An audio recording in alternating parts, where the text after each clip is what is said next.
Today, we're diving deep into the hidden architecture of really toxic relationships. We're going to break down why these dynamics can feel so inescapable and show you how they're often built on a foundation you might not expect: self-betrayal. So have you ever wondered this?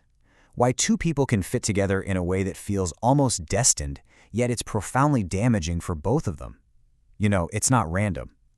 There's a very specific psychological mechanism at play here, and really understanding it is the key to unlocking the whole pattern.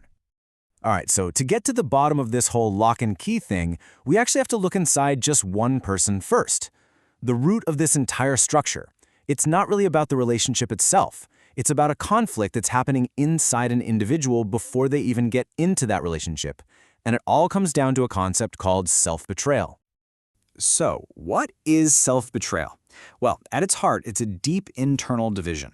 Imagine, say, a manager who's always preaching about work-life balance to their team, right? But then, privately, they're working themselves to the point of exhaustion and secretly resenting anyone who takes time off. See, they've created this split between the values they say they hold and how they actually live. You know, a simpler way to think about this is just a state of personal hypocrisy. And look, it's one thing to have ideals that you struggle to live up to. That's just being human. This is different. This is about actively taking the moral high ground while at the same time betraying those very morals behind the scenes. So what fuels this kind of hypocrisy? It isn't just a simple mistake or a moment of weakness. It's actually driven by something psychologists call jouissance.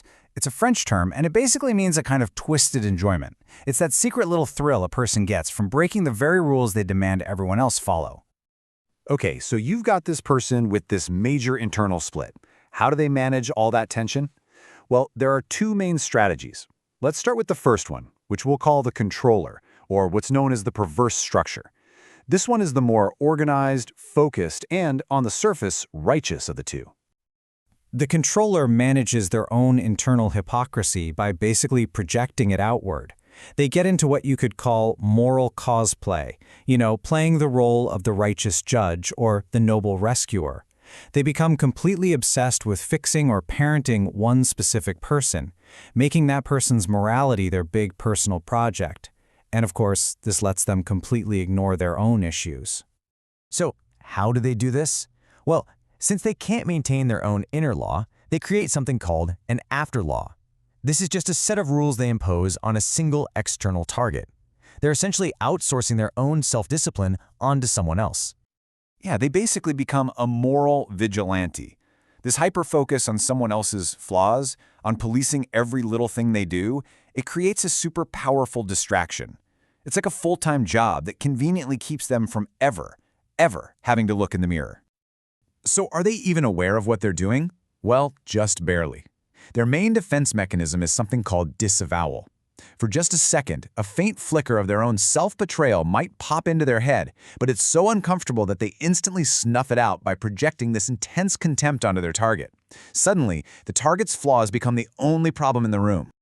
Now, the second strategy for managing this self-betrayal is completely different. If the controller uses focus policing, this structure, well, it uses indiscriminate chaos. It's known as the psychotic structure. This structure manages its internal split, not by policing other people, but by completely disowning its own internal world. Inside, they are often deeply terrified and confused. And when that terror becomes too much to handle, their defenses fail in what's called a containment break, and they just flood all of that internal chaos onto whoever happens to be nearby. It's not targeted. It's a desperate discharge. During one of these breaks, it's like a hostile takeover happens. The person's own harsh inner critic suddenly becomes an outer critic. It's like they become temporarily possessed by their own internalized abuser, and they turn all of that venom on the outside world. So when they engage with others during these moments, it's not about connection at all. As this quote puts it so perfectly, they are socializing a trigger. They're basically using social interaction as a stage to act out all their unresolved internal conflicts and to just discharge all that stored up terror. And here's the absolute key difference in their defense mechanisms. While the controller disavows with that tiny flicker of awareness, this structure uses negation. This is a total, complete disowning of their internal state. There's no subtle hypocrisy here. It's a shameless, obvious split, and it often leads to a profound lack of awareness about the chaos they're creating.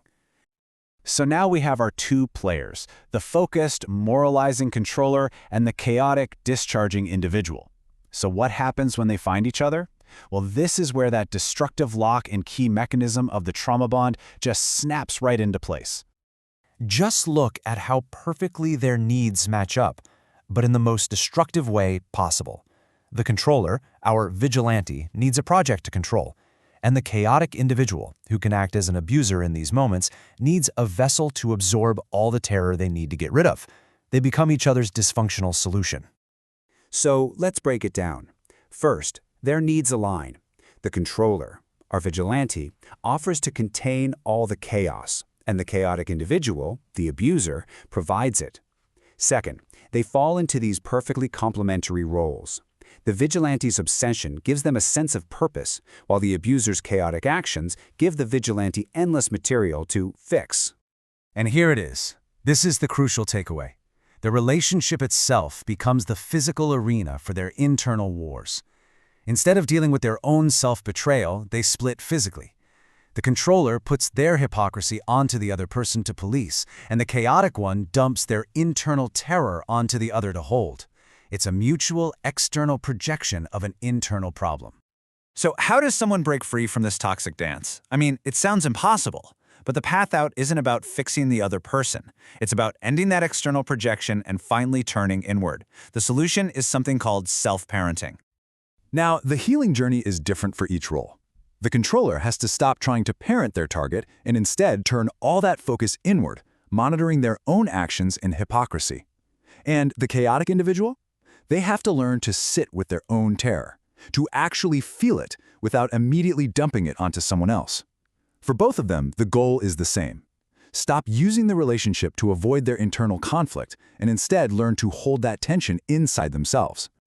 This table just puts the whole dynamic side by side perfectly. You can really see the key differences. The controller uses disavowal and focuses on a single target, right?